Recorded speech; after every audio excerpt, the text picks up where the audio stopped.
Willie. Thought about you get this out. That's what I told you. You and old bald big-headed Michael. I told you, I said, man, y'all get off beneath this mattress and carry this stuff on downstairs to Mike and them house. And they can deal with it with your mother. I said, if you love your mother, boy, you get this stuff out of here. And you, without a word or with getting all smart, went on and did it, you know what I mean? Like somebody had respect for went on, and the other body would probably broke it all bad and talking a lot of trash, man, but you just said nothing. You got your little stuff and took it on downstairs. And down to Michael's apartment. Then there's Sunday. One Sunday, it was on a Sunday morning, never forget it. I was upstairs, I heard all this pop, pop, pop, pop, pop, pop, pop, pop. I look and see you running down through the daggone private behind the dude. Cap blasting at him, wasn't it? You blasting at him. Y'all had the whole project lit up. Stop it, nigga, right there. I'm on the camera now, come on now. And that was on a Sunday. That was Sunday morning, wasn't it? 'Cause I hollered at one, I look out the window, man, I see y'all strolling down through the man, running all over the daggone place, man. Pop, pop, pop, pop. Nigga, I know I see the cop come running up. Known from the projects, you know, doing karate when he was young. He was doing karate all his life. And he always said he gonna be famous one day. He was young, teaching all the other young guys coming up. You know, on the basketball court doing karate, people playing ball. He did a lot of different things. And some people didn't believe in him, but as he kept going to school, going to what you call classes and tournaments and winning trophies, and he said one day he gonna be famous. And he just kept stuck with it. He stuck with him. I was around him a lot. I have a kid by a girl, and he have a kid by another girl. I hung out places with him. I'm surprised him, because you know he been into it so long, and then he just got right back into it. You know, he just started. You know what I mean? He wanted things to happen fast, and it didn't happen so fast. He was just, you know, he was getting away from it, but he just hung in there. But for real, Mike, me and you like the close out here on the street. Yeah. Tell the truth, right? Yeah, that's right. You like my brother. We done been through. We've been through thick and thin. A lot of problems, ups and downs, but we've been through a lot. So he stuck with it, and he said he can do it. So now I see that he achieved his goal. He's come a long way. But without you, Mike, I wouldn't have. I mean, I'm saying this, and this ain't for the camera, Mike. Put that camera down, man, because I was shedding tears. But I just think back about the things that me and that brother went through, and how close we were, and how he had my back, and how he did do some crazy things and cross me. But still, when my back was up against the wall, he was behind me, just like a lot of those other brothers that I grew up with. And I know they exposed me to some things, I exposed them to some things, but the bottom line is that we all made our own choices. Nobody forced us to do the things that we did. We did it because that's what we wanted to do. And my love would always go out to these brothers, even though I know today we all have to keep our space and go in our separate directions because we all live different lifestyles. And that's keeping it real. Yeah, I had to wake up, you know what I'm saying, and do what I had to do for my kids, man. My son, you know, he was born. And I was still living foul. I'm running my martial arts school. I'm trying to do the right things. Still going there, teaching class, but sometimes I'm showing up late. You know, I'm supposed to be there at the staff meeting. I'm out all weekend partying, hanging out at the clubs, going into tournaments. You know I've been at a party all week, been up all night, hustling on the steps and so forth. And I'm traveling all over the country going for first place because of my natural ability. But I can't win on a consistent basis. Why? Because I'm still out there living foul. I'm thinking I'm faking everybody out, but I still got people out there that love me. I got my instructor, Master Brown. All those people coming in the hood, coming up the steps where I'm out there selling drugs and so forth, and bringing me awards that I had won just from competing when I ain't even at my best, to try to hope that it will turn me around and get me back on point. But you know what? I'm still caught up. I'm trying to live two separate lifestyles.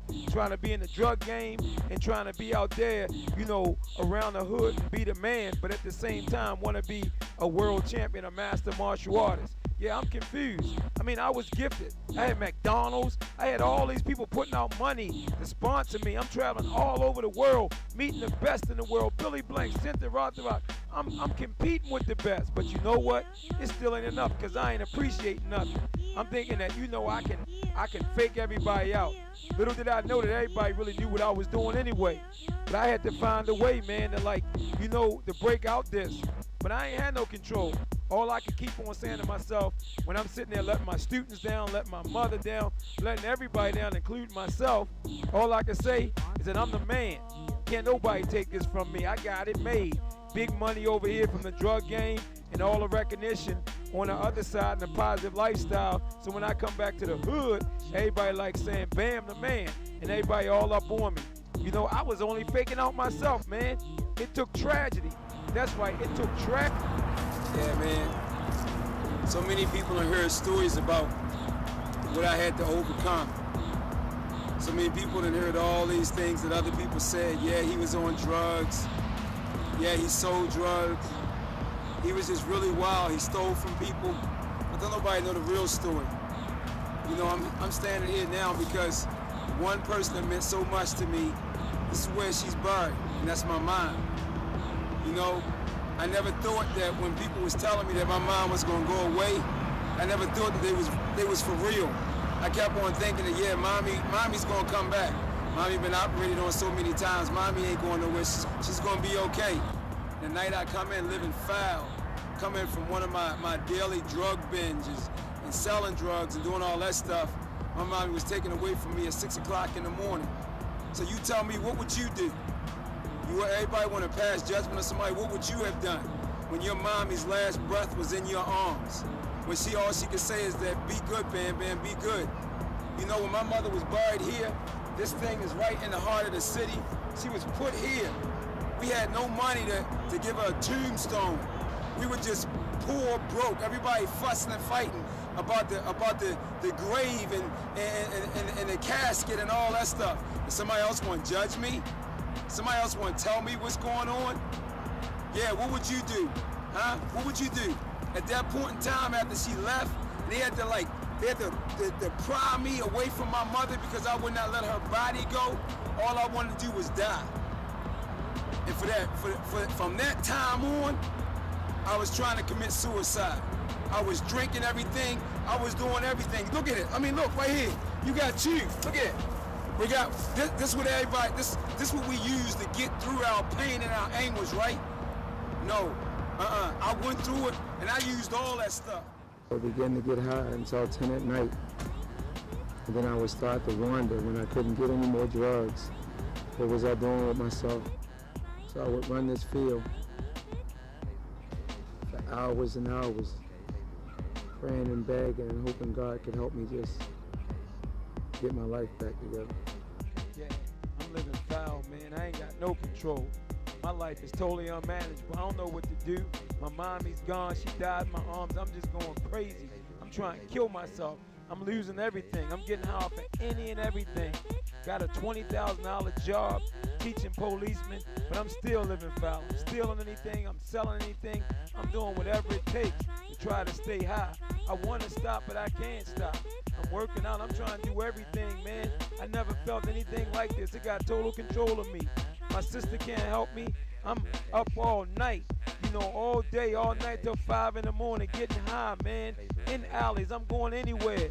Feeling, rubbing across the floor, trying to find the next high, the next beat me up Scotty. And I'm asking God to please help me, but I don't know how to get out.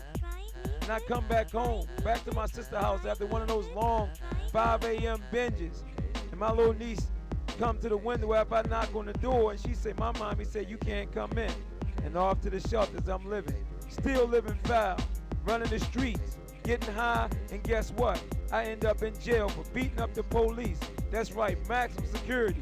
It changed my life. I needed that, y'all. I don't regret what I went through, but in a way, my mommy had to leave. I know it today that my mother had to leave for me to grow up and be a man, and ain't nobody gonna take that away from me. So until you know the truth, don't pass judgment on nobody. And for that, I will continue to strive and do the very best to help another person avoid what I went through so my mommy can know that she didn't fail at what she did. I don't care if she was on welfare. I don't care if she was living in the gutter. I don't care if I was not able to afford a burial for her. The things and the riches that I can bring to life is far more than what she can possibly imagine. And I'll continue to do that for the rest of my life, and I will die doing it. Now being faced with standing for something in jail, Sam had to make a choice. Based on all the things he had learned from his mother and father, martial arts instructors like Master Dennis Brown, Kenneth Parker, Master Garcia Davis, his experience in China, Brother D, and through all his reading and spiritual research, he knew that martial arts was his gift from God to make a change. At this point in time, more and more was being revealed to him through prayer, meditation. I did enough time for all y'all. I said, don't never get yourself, don't never think about getting popped, man, you know. But eventually in life, you know, you got on that wrong track, you know. So, you know, eventually, you know, something. Yeah, you good, man. You really was stressed out there, you know what I mean? Because, I mean, you was all out. I come in where you had so many shoes and shit down there, man. I look underneath your mat, you had a pistol underneath there, 2 pistols underneath there, little choke of money underneath that mattress and shit. I sat down one day with y'all and smoked a little weed with y'all, I think I did. Yeah, I was having juice in my daggone self, you know. But as far as being a rough guy, man, you was rough out in the world, but when not around me, you always had, you know, you respect me when you see me coming around, you know. Matter of fact, all y'all did, you know. You started hitting the thing yourself then.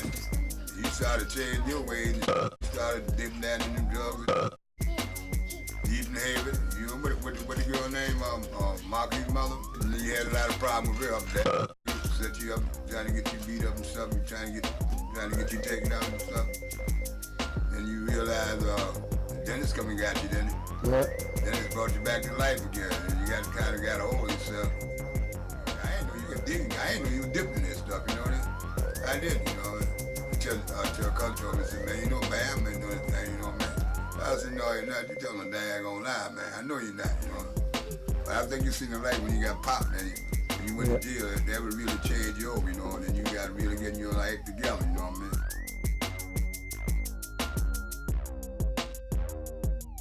Declare our right on this earth to be a man, to be a human being, to be respected as a human being, to be given the rights of a human being in this society, on this earth, in this day, which we intend to bring into existence by any means necessary. That was the missing piece, man. Not knowing my history. It was a mystery to me. All I grew up knowing is that I was a drug dealer, a hustler trying to do what I can do to get by. I had to survive. And knowing about Bruce Lee, I mean, even Bruce Lee knew about his history. That's what he fought for, to rise up and make people respect his people. Man, when I was incarcerated, I learned more about black history and learned more about universal harmony than you can possibly ever learn in any school. I learned all this stuff by reading every book that I can possibly get my hands onto in the